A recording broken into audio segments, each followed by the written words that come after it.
ሰው አያልቅስብህ እንዳታለቅስ፣ ሰው አያልቅስብህ ዘርህ እንዳይጠፋ፣ እድሜህ እንዳያጥር፣ ሁለቱንም ዓለም እንዳታጣ፣ በሥጋህም የወዲያኛው ዓለም ያለቀሰው ገንህን እንባው ነብስ፣ እድሜህ እንዳያጥር፣ በቆመህ እንዳትነድ።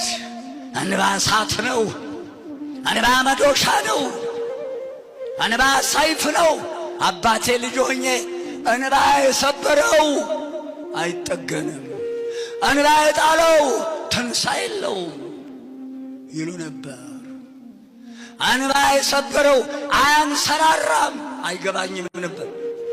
ውሃ አይደለም ምን ማለታቸው? እንዴት ነው የሚሰብረው?